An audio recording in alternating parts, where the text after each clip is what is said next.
जो common miss होता है स्टूडेंट से वो यूनिट का मिस हो जाता है। जैसे इस क्वेश्चन में हमसे कह रहा है कि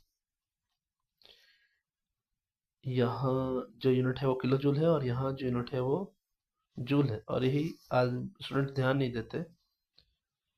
तो ये जो क्वेश्चन है वो कह रहा है कि अगर वाटर के एक मोल को हम आइस में कन्वर्ट करें -10 तक, तो फिर क्या होगा। तो वाटर जो है वो कन्वर्ट हुआ वाटर लिक्विड में।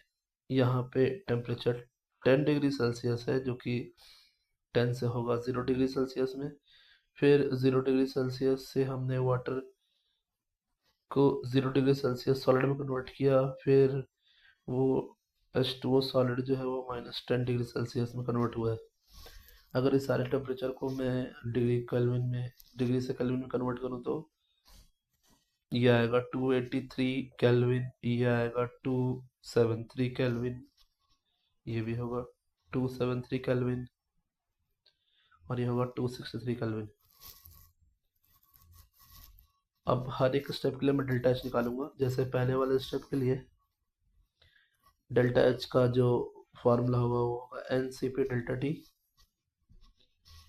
यहाँ पे एन जो है नंबर ऑफ मोल्स है, सी पी जो है स्पेसिफिक हीट है जो कि गिवन है क्वेश्चन में, delta T change in temperature है। तो 1 इंटू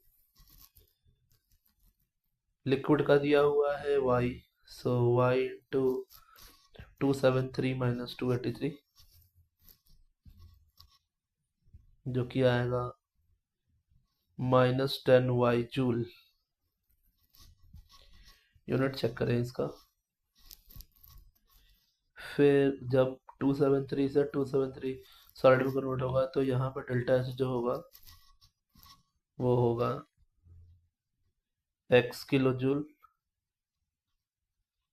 पर मोल,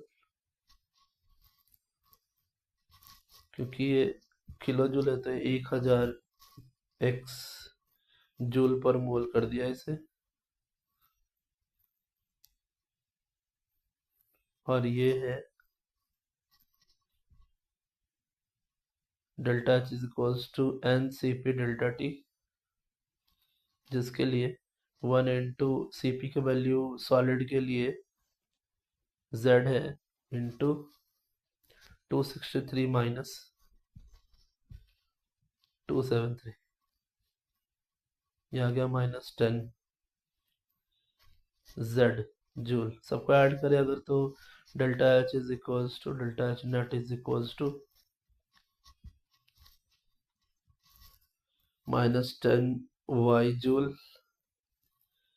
एंड जो हमारा सेकंड वाला एंथैल्पी है वो भी एक्सोथर्मिक ही है, क्योंकि ये लिक्विड से सॉलिड बन रहा है। लिक्विड से सॉलिड बनने में हमें हीट निकालना पड़ेगा। एक्सोथर्मिक हो गया सिस्टम से हीट बाहर की तरफ जाएगा, तो इसलिए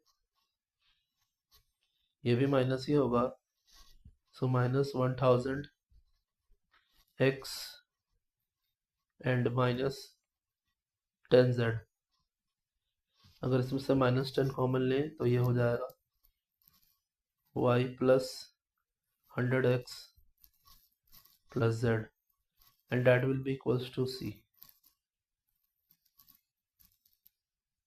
तो ये हमारा आंसर है, इसका आंसर सी आएगा। थैंक्स।